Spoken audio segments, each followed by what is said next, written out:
You can look at a rainy day and say, "Oh no, rains have ruined my day."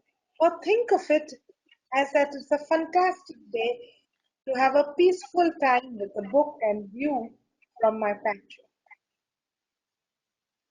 The choice is always ours to make. And when you give positive meaning, it is not only a positive meaning for our personal views, but a positive meaning for our goals and our future. We have to encourage a future of what we want rather than trying to prevent the future we fear. Have a future based on hope, not on fear. Hope is energetic. Hope motivates. Hope is sustainable. Fear is dampening. Fear catches you by the throat, prevents you from thinking, and prevents you from working. And therefore, look at the positives, look at the strengths, look at the assets and work. Unfortunately, in healthcare, we are always taught look at the problem and find the solution. And therefore, we have always learned to think that way and work that way. But if we have to here move towards larger goals, work and serve and be leaders, we have to shift from thinking about problems to thinking about positives and dreams and assets. When we are working with people, our fear makes us competitive. I want this, and therefore I should see nobody else gets it. So our assertiveness comes into our way, and we stop being cooperative at all. Or we lose our assertiveness and start avoiding.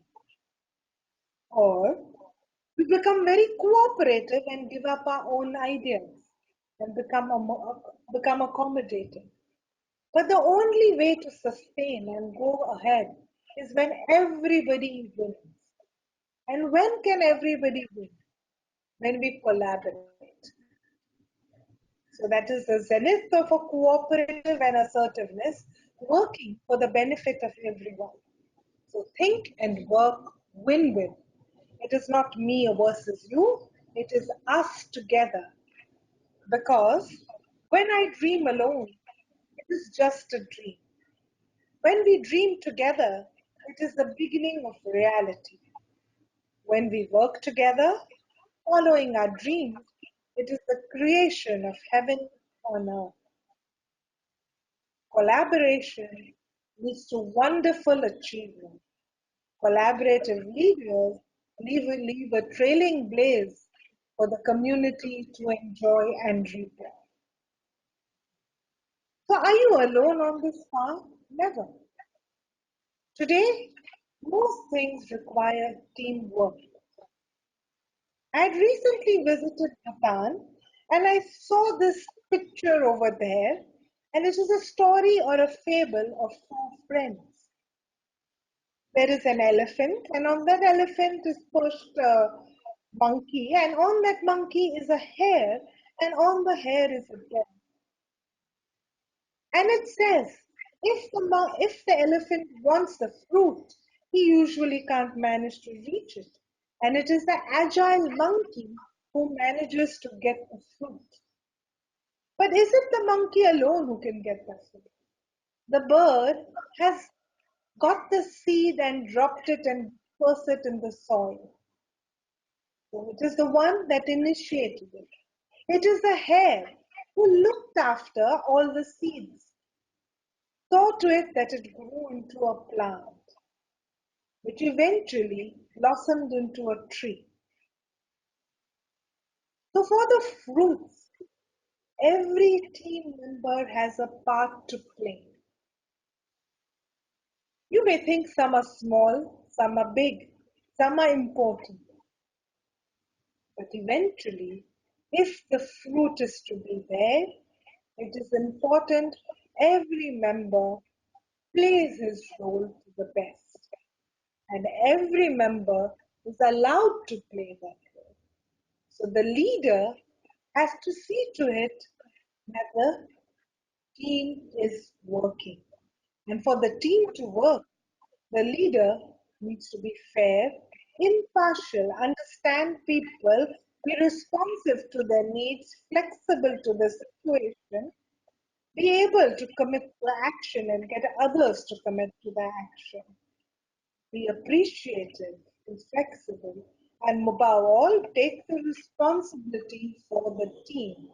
Cannot blame others for what is lacking in us. Of course, give credit when it is due. Be compassionate when you review your team members' progress. Not everyone can do everything well the first time. Give them a scope to move and improve. That sounds wonderful. So I need a goal and I have a team.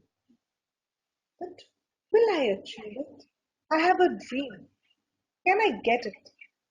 Well, if you think about a certain goal and you really believe it, you will most probably achieve it, provided there is a strong desire. Passions fuel our motivation, fuel our goals. So when you're choosing goals, choose goals which are aligned to our passions because that is what is going to give us the energy to reach there. Think big, dream big, believe big, and the results will be big.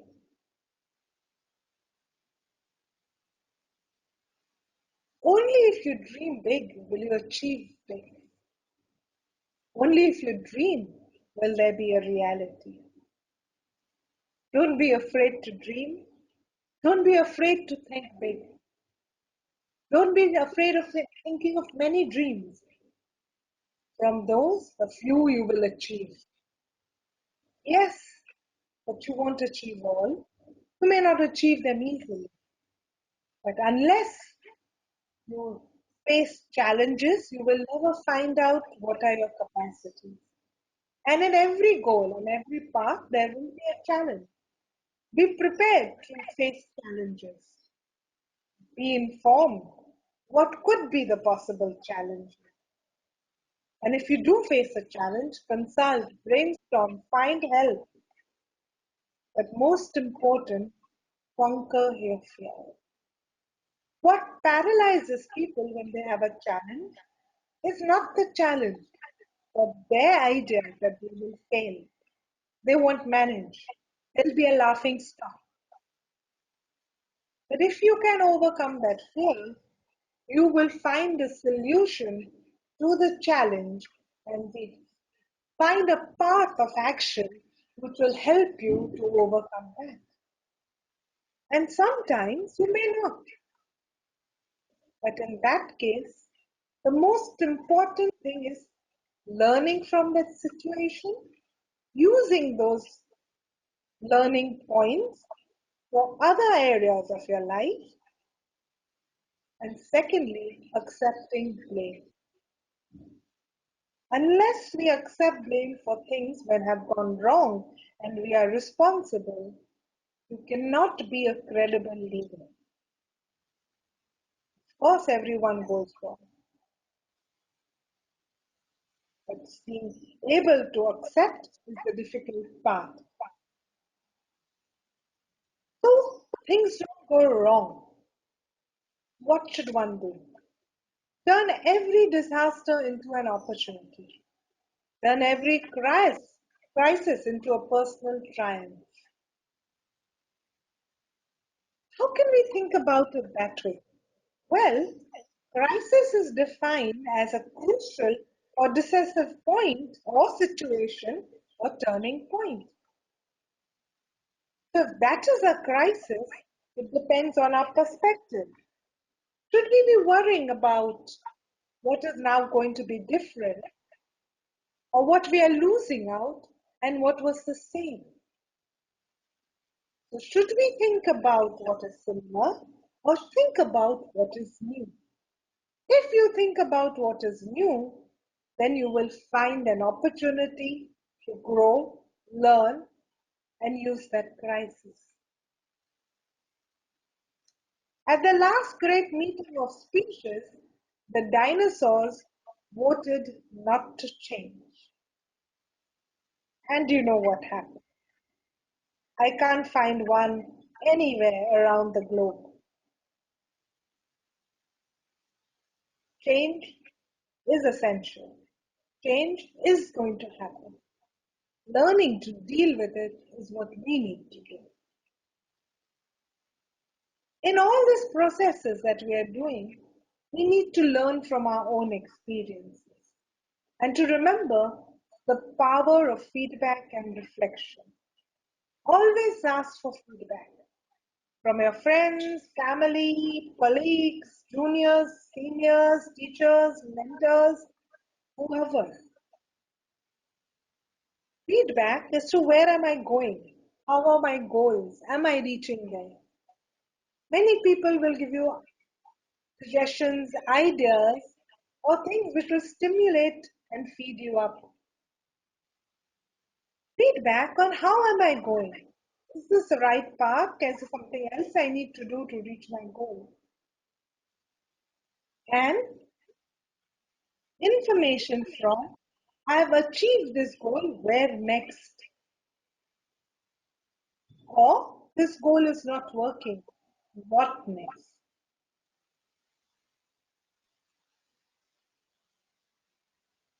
Where do you get this feedback? Depends on the effort you make to get this feedback. How open you are to feedback.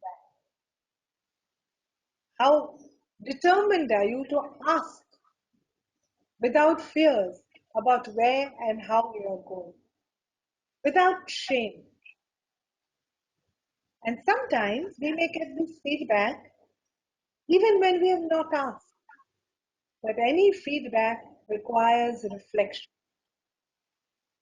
Reflection is thinking, okay, I had this experience. What happened? Did it go well? How did I feel? How was it? What was it for others? What can I learn from it? And from there, making some ideas or concepts as how it is. And finally, learning from that to use it for the next situation. And both feedback and asking for it and leading teams requires communication skills.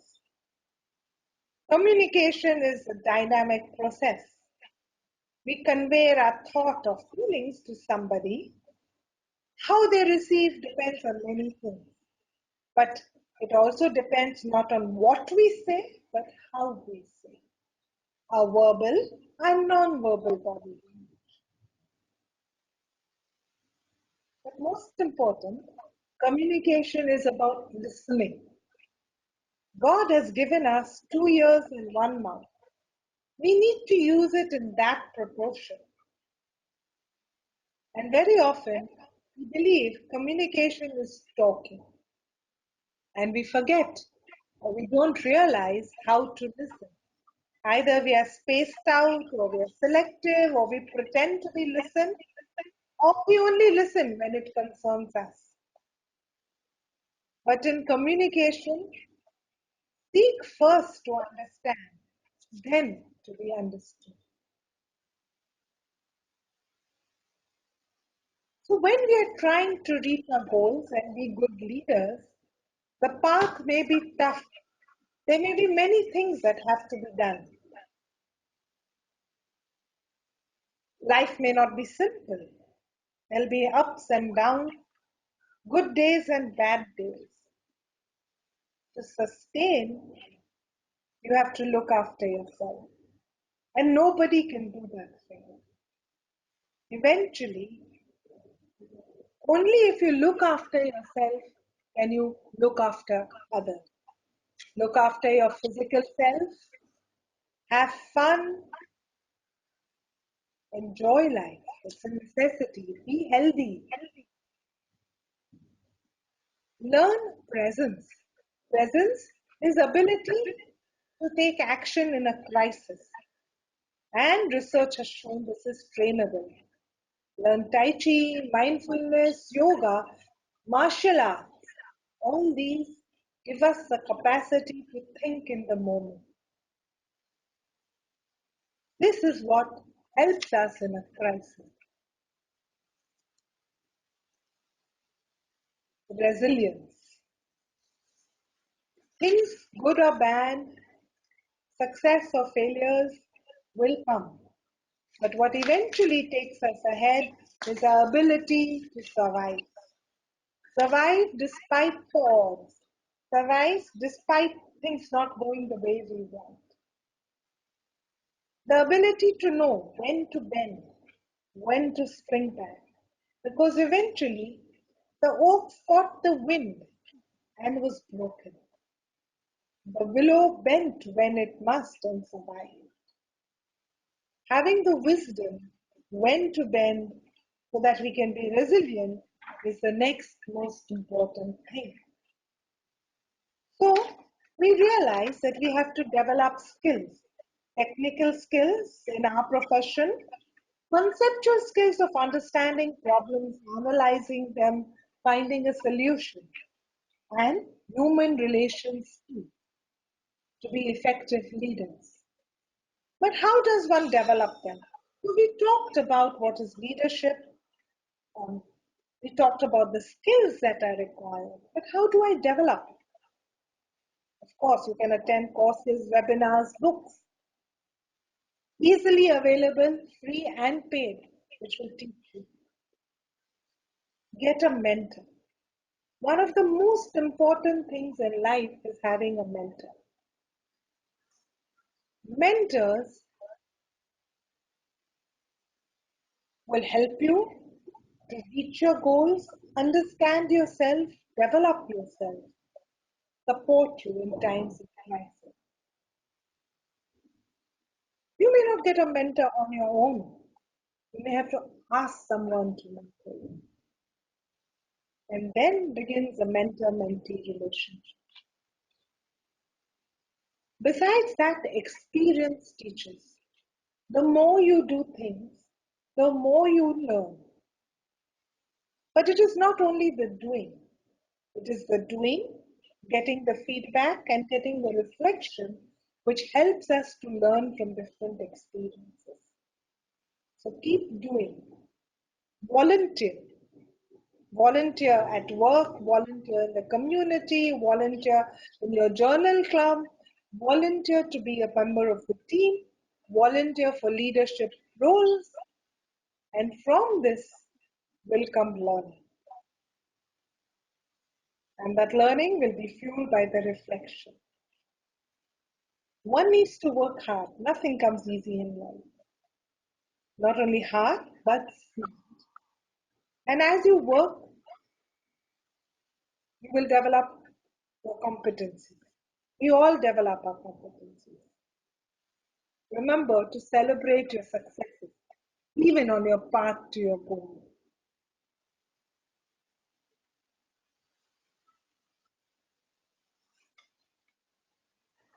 So, with that, I come and end my talk wishing you the best in developing your skills as a competent and effective leader. Thank you. And I think if we have time, we'll take some questions.